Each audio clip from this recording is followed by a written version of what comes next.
The views and opinions expressed by the hosts and the guests do not reflect those of the show, the management, and the company. Hello, sa ako dito, tamang oras mismo po kayo. Joshua Martinez po ito. Aaksyonan po ba agad natin niya? Ora mismo. Tandaan niyo ito yung dating airport.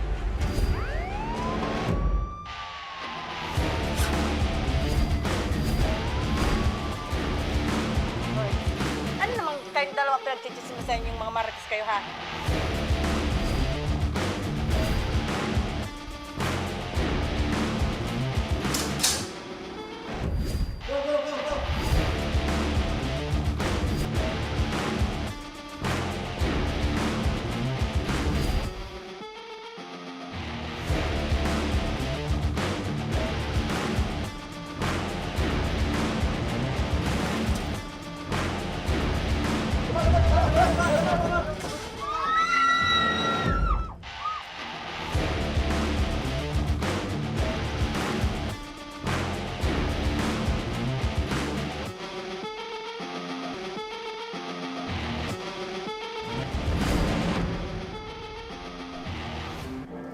Magandang hapon sa inyo mga ka-aksyon. Live na live po tayo ngayong araw ng Biyernes at tuloy-tuloy ang ating pagbibigay ng serbisyo publiko. At live din tayong napapakinggan sa 90.3 Radyo Oragon Sorsogon, 88.3 sa Catanduanes, 90.7 Legazpi City.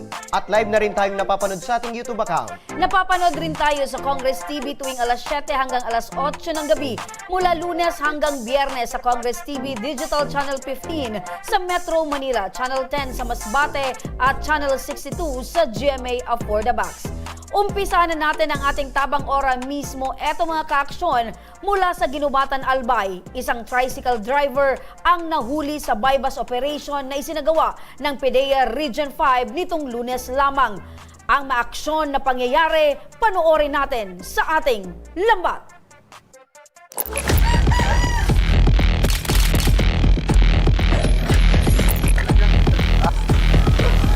Doon mismo sa pinanggilig pang ginulihan sa kanya sa lugar na yun. Kita mo, napaka-rampant talaga yung lugar na yon. Yung lugar na yon, masasabi mong tiyanggian talaga siya. Talagang aabutan lang doon sa tabi ng kalsada.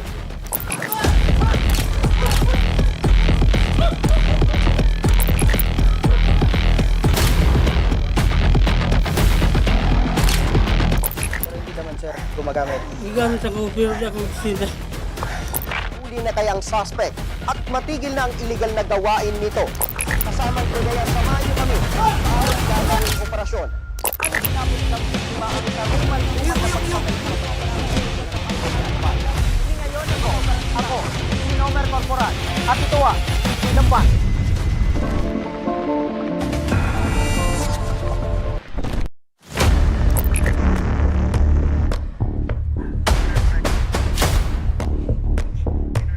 Surveillance video ng PDEA Region 5, makikita ang lantarang benta ng illegal na droga sa isang eskinita sa boundary ng Barangay Magirol at Barangay Inamnam Pequeño Ginubatan, Albay. Makikita rin sa video ang isang lalaki na nakasuot na long sleeve na sinasabing isa sa mga nagsusupply ng droga sa lugar. Kaya naman, hapon ng ika-6 ng Mayo, nang unang magsagawa ng bypass operation ang PDEA.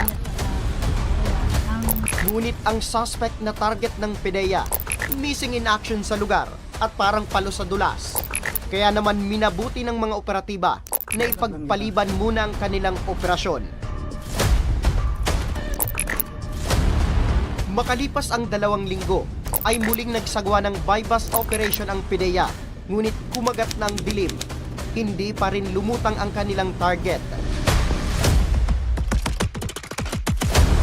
May 26, sa ikatlong pagkakataon, ay masusing pinagplanuan muli ng Philippine Drug Enforcement Agency Region 5 ang mga akbang upang tuluyan ng masakote ang suspect. Naging mailapman ang suspect sa mga operatiba sa ginagawang operasyon, ngunit hindi tumigil ang PDEA upang tuluyan ng malambat ito. Sa ikatlong pagkakataon, mahuli na kayang suspect at matigil na ang illegal na gawain nito. Kasamang PDEA, samahan niyo kami sa aming gagawing operasyon. Magandang hapon. Ako, si Nomer Corporal, at ito ang Lambat. Alas 3 ng hapon nang makatanggap ang lambaping ng Ako Bicol Tabang Ora mismo ng isang imbitasyon mula sa PDEA Regional Office 5 para sa kanilang isasagawang operasyon laban sa madulas na suspect. Agad nang tumungang aming team sa barangay hall ng Iraya kung saan isang briefing ang isinagawa.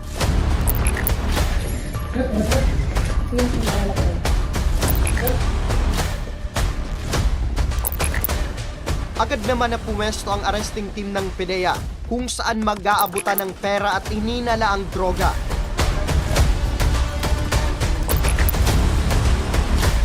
At makalipas ang ilang minuto, ay nakatanggap na kami ng isang tawag na positibong napagbilan ng di umano'y droga ang suspect.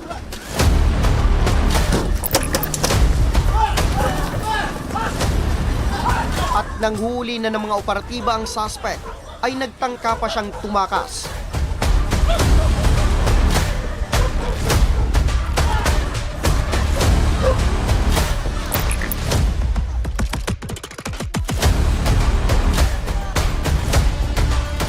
Kinilala ang suspect na si Jonathan Orbeta, 40 anyos, at isang tricycle driver ng Barangay Travesía ng parehong bayan. Nakuha sa kanyang 3 plastic sachet na may laman na hininala ang shabu. Maliban sa droga, nakuha rin sa kanyang isang tutor at ginamit na bypass money. Ang subject natin nito, because kinukonsider namin siya na priority target list, dahil isa to sa main player dyan sa isapi, yung mismo sa pinagpilihan natin. Actually, ang kanyang illegal drug activity, nakakaabot hanggang Kamsul. So kaya nagsagawa tayo ng bypass operation laban sa kanya kanina.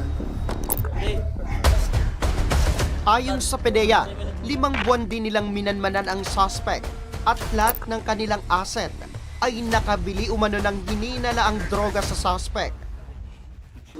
Ginagawa nila, papaantay-antay, bukas na lang. So yun, so tayo naman sa PDEA operative, no, kailangan talaga natin siyang tiyagaan kasi hihintay lang natin siya kung kailan siya sa atin ibigay, sasabi na meron siya, ano na siya. Samantala, aminado naman ang suspect na gumagamit siya ng illegal na droga, ngunit mariing itinanggi nito na nagbebenta siya ng droga. Pero hindi ka man, sir, gumagamit. Gamit ako, pero di ako sida. Ano yan siya na nakuha sa'yo? Sa'yo ba yan? Hindi sa akin, sir. Hindi sa akin. Sa lumabas na resulta ng laboratory test, tinatayang nasa 12.5 grams o nagkakalaga ng 85,000 pesos ang lahat ng droga na nasamsam kay Jonathan. Ginagawa nila, Ayon kay Agent 3 Basilia, ay malaking tulong ang pagkakahuli ng suspect. well, sa mga, ang tawag kasi natin dyan, mga informant, no, sa mga concerned citizen, maaaring silang pumunta sa pinakamalapit na police station, sa PDEA, dito sa regional office. Meron din kami tinatawag na isumbong mo sa PDEA hotline. So, pwede sila doon magsumbong lahat ng mga concerned nila about sa mga illegal drug activities ng mga kalugar nila. So, masisiguro naman dito ang confidentiality nila. Ay nag-text sila, hindi naman sila kailangan pumunta. Unless punta talaga sila dito, walk-in. Yung tinatawag ng walk-in informant. Pwede sila pumunta dito sa office. Siniguro naman ng PDEA na patuloy silang magsasagawa ng operasyon laban sa mga taong patuloy na gumagamit at nagbebenta ng ipinagbabawal na gamot. Ito'y upang hindi na makapangbiktima pa ng mga inosenteng tao. Nagpasalamat naman ang PDEA Region 5 sa komunidad na patuloy na tumutulong sa kanila upang madakip ang mga taong sangkot sa iligal na gawain. Samantala, tuluyan ang nasampa ng kasong paglabag sa Republic Act 9165 o Comprehensive Dangerous Drugs Act of 2002 ang suspect habang dinidinig ang kanyang kaso sa korte. Sa ngalan ng aming programang Tabang Ora mismo, ako, si Nomer Corporal, at ito ang Lambat.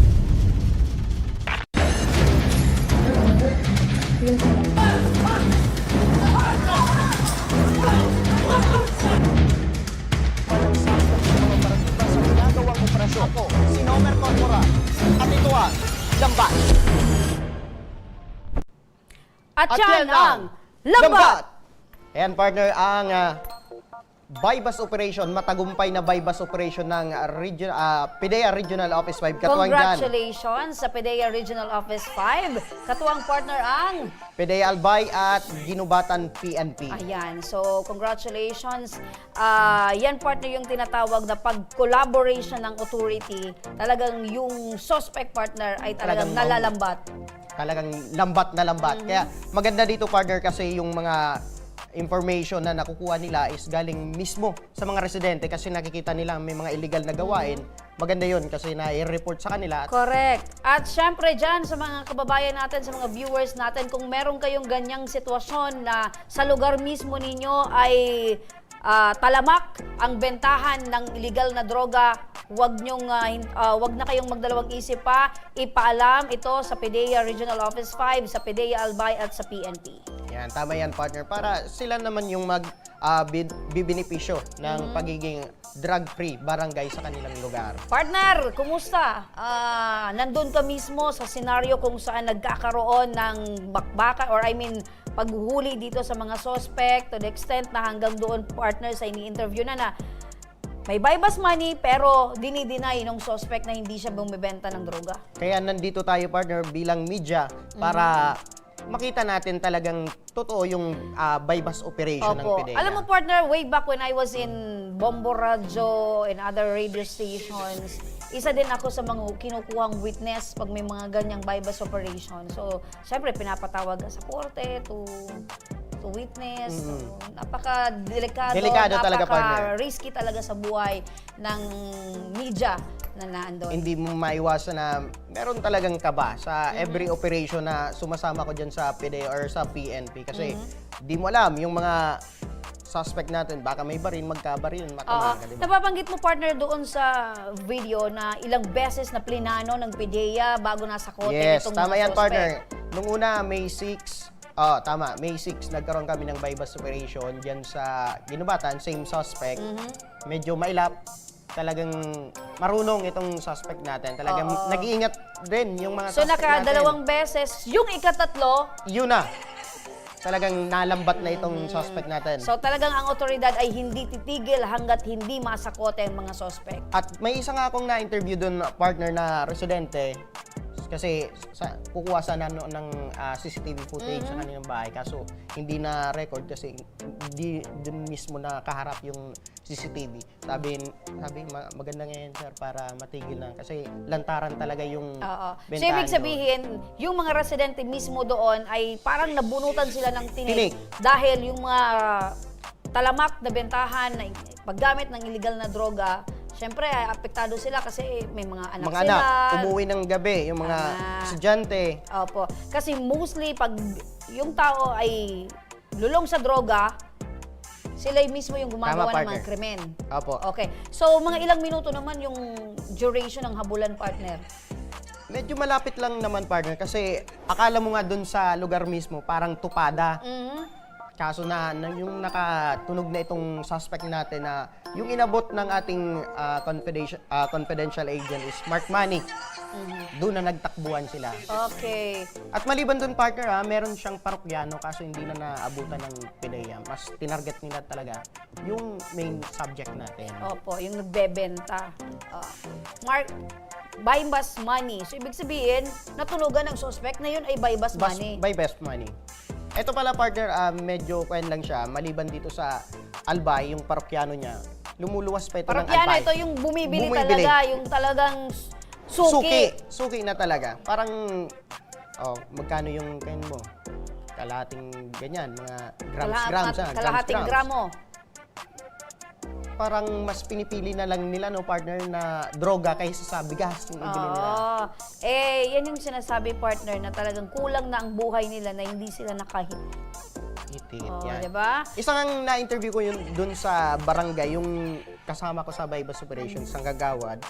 Talagang problema niya na yung mga gumagamit kasi tinitira yung mga alaga niyang manok, binibenta. At Even para si ibenta Kagawad, apektado. Apektado, kasi Kaya lang malapit wala siyang dun eh. magawa kasi syempre, mas gusto niya na yung otoridad, aside sa barangay official, syempre, with the help ng mga authority from PIDEA. Opo. Ano pakiramdam mo, partner, na andun ka sa sitwasyon na yon at nahuli, kumbaga successful yung naging operation.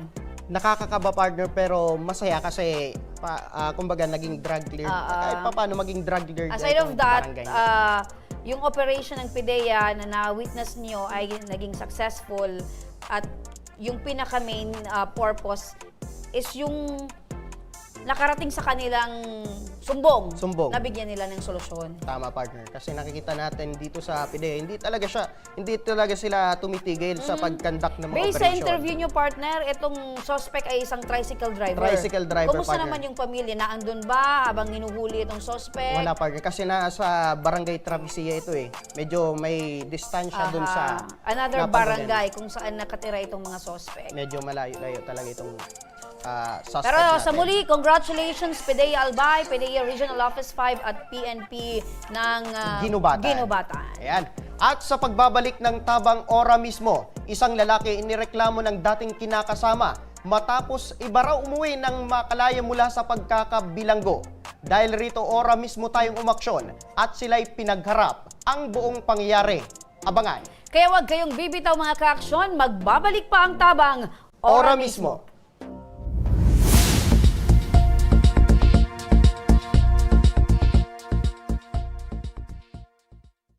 Marahin aldaw sa Indo Gabos.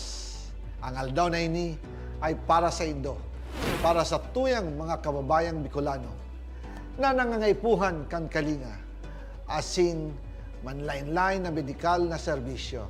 Ini po ang sa tuyang dalan para makapaghatod kan serbisyo maski gurano ini karayo o karani ang sa Indong kinamumugtakan. Ang Tarabangan Caravan ay saro pong inisyatibo kanako Bicol Party List na igwang layunin na darahon ang serbisyo medikal asin dental direkta sa saindong mga komunidad. Aram po niya to na daigabos may kakayahan o pagkakataon na makaduman sa ospital o klinika. Kaya't kami na po ang nagrarani sa Indo. Kaibahan ang matitibay na doktor, dentista, medical personnel, asin mga volunteer kan ako Bicol Party List. Libre po gabos ang serbisyo medikal, dental, laboratory, asin mga bulong. Wala po kamo na dapat ihadit sa gastusin ta ini ay para sa indong kalusugan. Kaiba taman po ang sa tuyang programa ang libreng gupit asin masahe para sa satuyang mga kababayan. Maliban digdi, may local recruitment activity man kitang unyan. Ini po sarong biyaya para sa satuyang mga kababayan na nag-aanap kitrabaho. Sana po ay makatabang ini sa Indo. Tangani, makaanap ki mga bagong oportunidad para sa Indong pamilya. Mga kababayan, buya ko pong ipaabot sa Indo na ako Bicol Party List permi yaon para sa Indo. Sadto ngunyan asin sa maabot. Kami po ay padagos paglilingkod sa bawat Bicolano. Kami po ay nagpapasalamat sa saindong padagos na suporta. Habang yaon ang suporta kan kada Bicolano sa ako Bicol Party List, padagos po niya to dadarahon ang mga programa na direktang nakakapektar asin nakakatabang sa Saindo Gabos. Sa giraray, dakulaw pasasalamat po sa indong pagtangkilig asin pagtitiwala naway padagos niya tong ipangadji ang mga kalusugan asin kaligtasan kang bawat saro. Padagos po kitang magtarabangan asin magkasararo para sa mas malusog asin masiglang Bicolandia. Nakulang salamat po asin maray na aldaw sa Indo Gabos.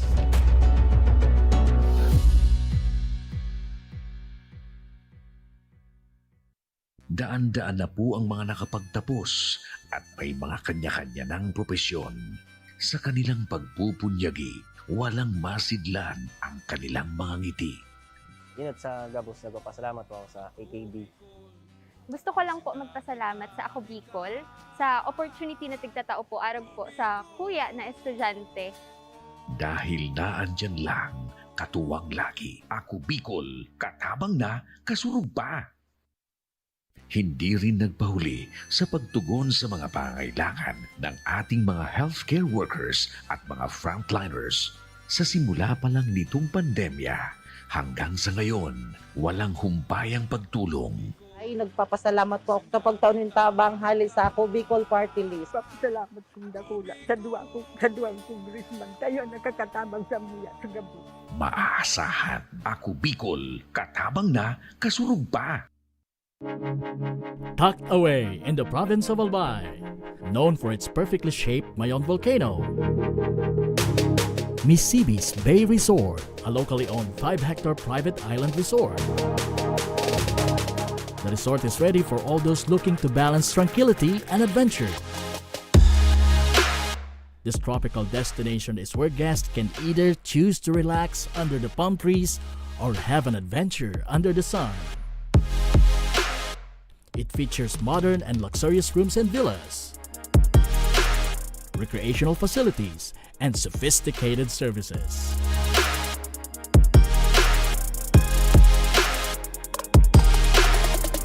Come and experience Misibis Bay Resort, your tropical island getaway.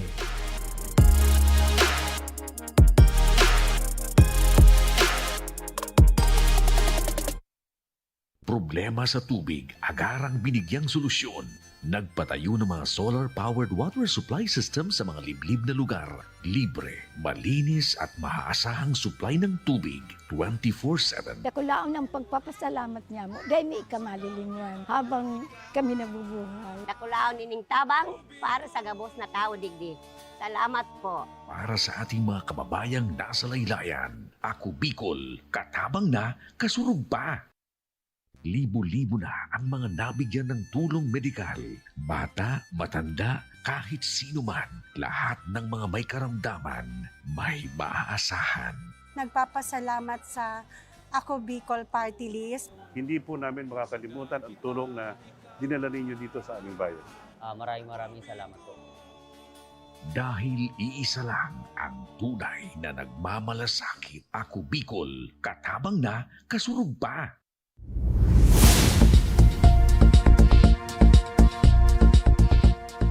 Nagbabalik ang tabang. Ora Mismo. Ito partner, kung iyong maalala, isang misis ang dumulog sa ating programa para ireklamo ang kanyang mister. Ang hinaing nito ay matyagan niya raw hinintay ang kanyang mister na nabilanggo. Ngunit hindi niya inaasahan na nang makalayan na raw ito ay sa iba na nagawang umuwi. Grabe. Dahil sa reklamo ito, ora mismo tayong umaksyon at pinagharap ang dalawa. Ang buong kwento panoorin natin sa tabang Ora Mismo Update. Pagkalabas-labas mo, ang pangako mo sa akin, pupunta ka sa amin. Labas ka, 3 years old yung bata, saka ka pumunta, may kasama kang babae. Nasabi mo asawa mo. Yun nga lang ba mga hamon ko eh, ma'am. Ma'am. Yun ang hamon ko. Pwede natin puntahan ng PGP ngayon. Warden doon, makakapagpatunay na 19 ako lumaya. Punta lang po ako dito para sa sustento ng bata. Dahil siya naman po kasi ang buklat ng nakaraan, nasagot lang naman po ako.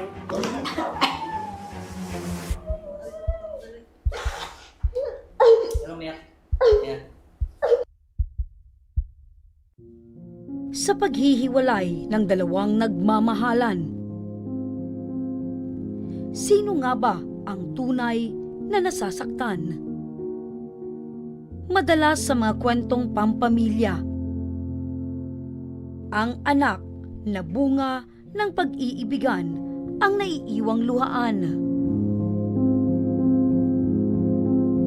Gano'ng kasakit na si mama papa mo naghiwalay, tapos meron ang kanya-kanyang asawa. Bakit po? Pero kailan mo lang nalaman na tinatanggi ka ni papa mo? Nung nag-chat po si ate, doon niya po namin i-isag na po ng lalaki. Pag may nakikita kang mga katulad mo na bata na lumalaking may magulang, ayun nararamdaman mo, may tatay. Hindi po kasi po, yung iba po kasi po yun sa tatay. Kamusta dati nung hindi pa si papa nagtatagala? Kamusta yung buhay mo? Medyo kinukulang ba? Opo. Kasi po, di ba po lahat ni mami nabibigay? Kasi po wala naman po senta kami tawag si mami.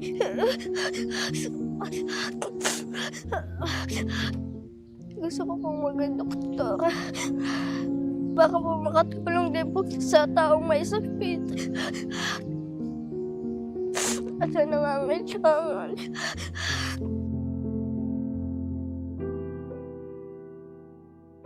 Matayog ang pangarap ni Mel para sa kanyang pamilya.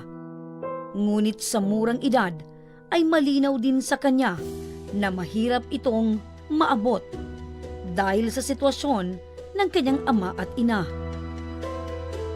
Kaya naman ang kanyang ina na si Aiza ay naglakas ng loob na lumapit sa aming programa upang ipaglaban ang sustento para sa kanya mula sa kanyang ama na si Mark, na matapos umanong lumaya mula sa pagkakakulong ay nagawa nitong makahanap ng iba at iwan silang mag-ina. Maaari nyo bang maikwento sa amin kailan po ito nakulong itong dati mong kinakasama? Nakulong po yan, October po. October? 5 months lang po kami nagsama yan. Before itong makakulong, nagdadalang tao ka na? Po sir, 3 months na po. Nung nalaman mo ma'am na 2019 na nakalaya na itong asawa mo ma'am, ano po yung inaasahan mo sana? Inaasahan ko po sir na babalik po siya sa amin. Nagbalik po siya, may kasama po yung babae. Asawa daw po niya yun. Alam niya ba na meron siyang anak sa'yo ma'am? Opo, alam po niya sir. 3 months pa lang po yung bata. Pinuntahan ko po siya sa kulungan. Pinakita ko sa kanya yung anak niya. Ngayon ba ma'am ay nag-aaral na po itong anak nyo? Opo, grade 5 po. Grade 5. Siguro madami ng pangangailangan yan sa eskwelahan. Ano ma'am? Opo ma'am, kaya nga po yung hinihingi ko ng sustento doon sa ama na kahit man lang yung mga kailangan sa eskwelahan ay mabigyan niya. Pag oras or araw po na humingi ka ma'am ng sustento para sa anak nyo, ano po yung kadalasan na sinasabi ng dati mong kinakasama sa inyo ma'am? Nangangako po lang yan sir. Ang sabi po, pagkasweldo. Tapos laging siya sabi, wala pang pera. Tapos gusto pong makipagkita sa anak. Lagi na lang po yan nangangako. Umaasa naman po yung bata. Wala naman po yung binibigay. Walang sinusuporta. Meron ka pa bang galit na kinikimkim dito sa dati mong asawa? Ang galit ko na lang po sir dyan ngayon ay yung hindi niya ituring anak yung bata. Para sagutin itong hinaing mo, nasa kabilang linya na rin ang ating telepono si Mark Anthony Albo. Sir, nagsama po kami niya sir, almost wala pang 1 month. Ano ba nung makulong ako is 2013? Parang gustong sabihin ni Sir, may pagdududa si Sir Mark dito sa anak nyo. Balik natin yung sa sustento. Sir, ngayon sir, ano po yung pinakaplano mo dito sa anak nyo? Ang akin lang naman sir, willing naman ako magbigay. Sa bata ko sir ibibigay, hindi sa magulang, hindi ko saan. Kasi kung nag-aaral na po yan, marunong na yan lumawak ng pera. Ang akin lang sir is magsusustento po ako pero huwag niya ako alisan ng karapatan dumalaw sa anak ko sa bahay mismo nila. Na gusto ko rin naman pong makilala pa at makasama ko yung anak ko. Nasa magkano sir ang gusto mong ibigay dito sa bata? Pag-usapan na lang po namin ni Aiza kasi mas maganda na lang po, mag-usap na lang po kami ng, ng personal. Kami po ay tutulong at sasamahan po namin kayo na makapag-usap po sa pwedeng proseso ng pag-usap nyo regarding dito sa sustento nyo dito sa anak nyo ma'am dyan sa Paracali, Camarines Norte. Ano ma'am? Yes po sir. Upang magkaroon ng malinaw na kasunduan, nagtungo ang aming team sa Capacquan, Paracale, Camarines Norte. Mula rito ay dumiretso ng aming team kasama sina Aiza at anak nitong si Mel sa Dagit, Labo, Camarines Norte, kung saan gaganapin ang pag-uusap patungkol sa sustento.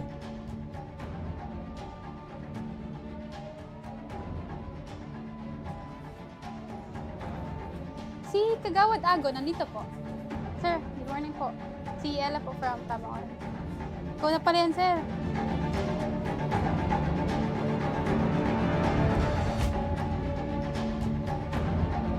Sa harap ng Barangay Bausi Officer ng Dagit, Labo, Camarines Norte na si Kagawad Amelita Agon ay muling nagkaharap ang dalawa. Ako wala akong sama ng loob sa iyo, pero alisin mo yung salita na wala akong naiambag sa buhay niyo kasi alam mo yung pinagdaanan ko. Ayoko na magkapit pa. Kasi mabigat din. Kung bakit nagkaganon, tapo natin. Alisin natin yung ganung ang pag-usapan natin yung sa bata. Wala na tayo, hindi na tayo mapa.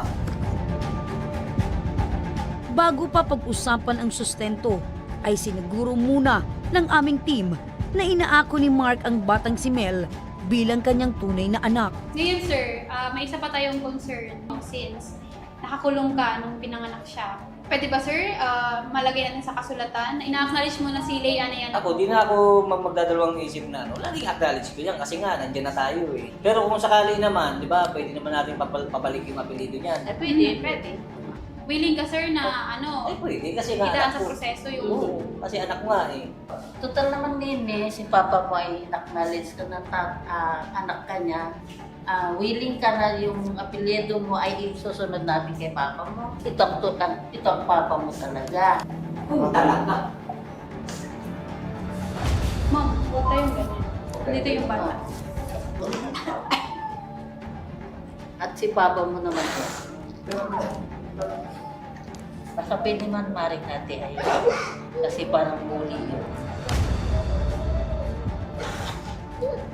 Ano yan?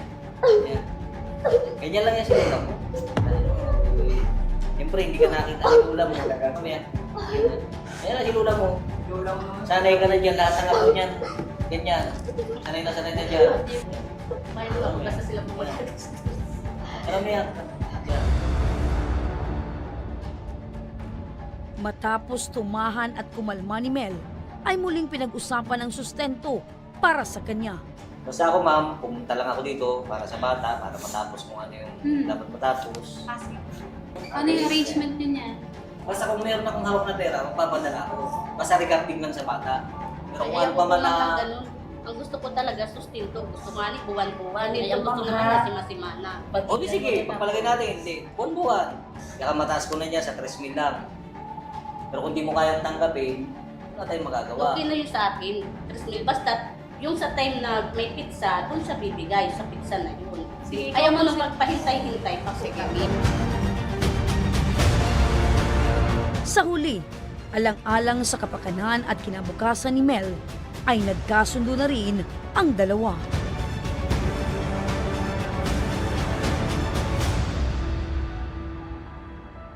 Humingi naman ako sa kanya, ma'am, ng sorry kasi alam ko may mali ako. Kaya kung ano yung pagkakamali ko nga, nak, magsisimula ako ulit.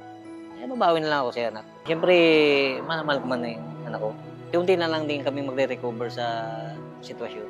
Yan anak ha, mag-aral mabuti. Ano niya? Ito lang naman si Papa kung sakali man na dito lang si Papa. Masaya po ako, ma'am, dahil may katuwang na po ako sa pangangailangan ng anak ko. Gusto ko na lang po sa kanya, sana maging responsable na siyang ama at gampanan niya lahat ng pangangailangan sa anak niya po. Tulong po kami. Maraming salamat po, Congressman Saldico, sa Tabang Maramismo po at sa Ako Bicol Party List po. Maraming salamat. Ngayon, nakita mo sa patuloy mo, naramdaman mo. Masaya po. Nakita ko po ulit siya. Ngayon ko lang po ulit siya nakita. Ngayon na nagkaroon ng pag-uusap, tapos in-acknowledge ka na niya na anak niya. Ay, naramdaman mo. Masaya naman po. Gano'n ka talaga, Mel, na magsusustento na ngayon si Papa? Talaga po kasi makakaakala po ako maayos. Yung sustento ni Papang ibibigay sa'yo, saan mo gagamitin? Sa school ko po. Mga pinagawa po project. Papa, hindi ko po sasayang yung sustento mo sa akin. Magtatapos ako mag-aaral. Saka po mabili ko po yung gusto ko at matulungan ko din po kayo. Marita, Papa. Lagi pong mag-iingat. Salamat, Papa, dahil na ako muna ako bilang anak. Salamat po na tulungan niyo po kami. Mausistituhin po ako. Isa lamang si Mel sa libu-libong bata na biktima ng hindi maayos na relasyon ng kanilang mga magulang. Kaya naman, magsilbi sana itong paalala sa bawat ina at ama. Huwag sana nating hayaan na ang mga bata ang magdusa sa ating mga maling desisyon at paninindigan sa buhay. Dahil sa bawat sustento na ipinaglalaban ng aming programa, karugtong nito ang katuparan ng kanilang pangarap at pagkakaroon muli ng bagong sibol ng pag-asa.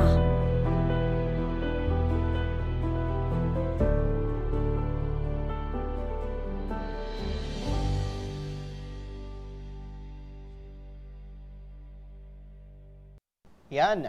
Partner, ang tabang update natin regarding dun sa sustento. Ayoko naman. Abang nanonood ka, partner, ng VTR, bakit nagiging emotional ka? Nanay ako, partner. Bakit? Anong masabi mo dun sa anak na talagang apektado talaga yung anak, di ba?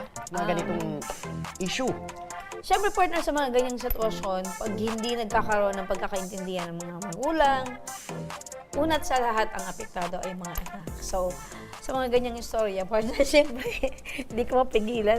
I am just watching, pero grabe, ano? Ayan, mga ka-aksyon na iintindihan po Pero natin isa si na partner naman, bilang isang ina na talagang isa na naman na mababaw. kwento, partner, ng pampamilya ang nabigyan natin ng solusyon at hiling natin na sa tatay kung ano yung pinangako niya sa bata ay tuparin niya. Kasi yung bata, partner, ang kanyang pinakahihiling ay yung makita niya yung tatay niya. Sabi nga niya sa dulo, napakasaya niya dahil nakita niyang muli yung tatay niya na kung saan malaki na siya. Siyempre, nung mga batang dinadala siya ng nanay niya, hindi niya pa naman Walang ama na wala pa siyang nag-guide sa kanya sa paglaki nasa tamang edad. Pero ngayon, partner, siyempre, ramdam niya yung pagmamahal ng isang tatay. So, masaya tayo, partner. At sana panalangin natin na tuparin ng tatay yung naipangako niya sa kanyang anak dahil yun ang nararamdaman natin na ikaliligaya niya. Sabi nga ng bata, partner, hindi niya sasayangin yung perang ibibigay na sustento ng tatay niya hanggang siya ay makapagtapos ng pag-aaral. At least dun, partner, sa sustento ng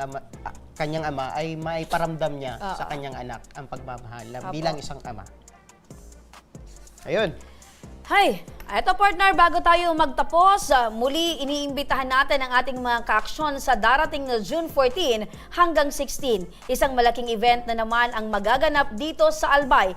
At ito ang Bicol Loco Hot Air Balloon and Music Festival 2025. Yan, tama yan, partner. Kung saan makakakita na muli tayo sa himpapawid ng mga naglalakihan at naggagadaang mga hot air balloons. At hindi lang yung partner, dahil sa 3 days na event na ito, meron ding aircraft exhibition at libreng concert.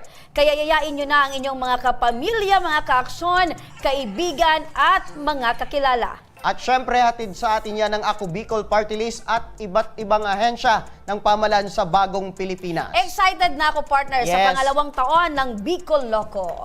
For the second time, partner, ikaw, partner, kung meron kang gustong artist, sino yun na dapat pumunta dito sa Yan, Bicol? partner, ang pakakaabangan nating lahat kung sino ang invited guest para sa Bicol Loco 2025. At iyan ang mga reklamong ora mismong binigyang aksyon at tugon ngayong hapon. At para sa mga nagnanais na humingi ng tulong sa aming programa, panoorin po natin ito. Sa may mga problemang legal at medikal na nais humingi ng tulong sa ating programa, maaari po kayong magsadya sa aming tanggapan sa ground floor Embarcadero de Legazpi, Victory Village, Legazpi City. Bukas po ang aming tanggapan mula Lunes hanggang Sabado, alas 8 ng umaga hanggang alas 5 ng hapon. Sa mga nasa Metro Manila naman po at kalapit na lugar, maaari po kayong humingi ng tulong sa Action Cost Center sa North Wing ng Batasang Pambansa. Magpunta lamang po kayo tuwing araw ng Lunes alas 8 ng umaga hanggang alauna ng hapon. Para naman sa mga taga Caloocan City, bukas na rin ang ating Action Cost Center sa Barangay 175, Multipurpose Hall, Caloocan City tuwing Miyerkules, mula alas 10 ng umaga hanggang alas 12 ng tanghali, mga kaaksyon. Maaari na rin po kayong magtungo sa Tabang Ora mismo Satellite Office sa Camarines Norte sa Provincial Capitol Building, Barangay 3, Daet, Camarines Norte. At para naman sa mga taga Camarines Sur, maaari na rin kayong dumulog sa Zone 2, Tagungtong, Goa, Camarines Sur. Bukas po ang aming tanggapan mula Lunes hanggang Biyernes, alas 8 ng umaga hanggang alas 4 ng hapon. Maaari din kayo magpadala ng mensahe sa aming official Facebook page na Tabang Ora mismo. Kahit anong reklamo ay amin pong tinatanggap. Huwag niyo rin pong kalimutang i-follow ang aming mga official social media account sa aming Facebook account, YouTube at TikTok account, Tabang Ora mismo.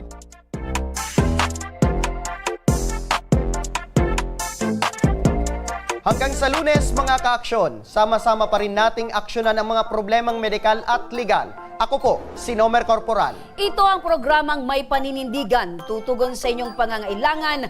Ako po, si Remy Araneta Mendones. Magandang hapon at salamat. At ito ang Tabang Ora mismo. Aksyon ko sa mga nangangailangan. Aksyon ko lahat ay dadamayan. Noon at ngayon tayo'y sinamahan. Aksyon ko patuloy na magsisilbi. Aksyon ko sa mga nangangailangan. Aksyon ko lahat ay dadamayan. Noon at ngayon tayo'y sinamahan. Aksyon ko patuloy na magsisilbi. Isang masipag na pilantropo, sa hirap at ginawa kasama mo.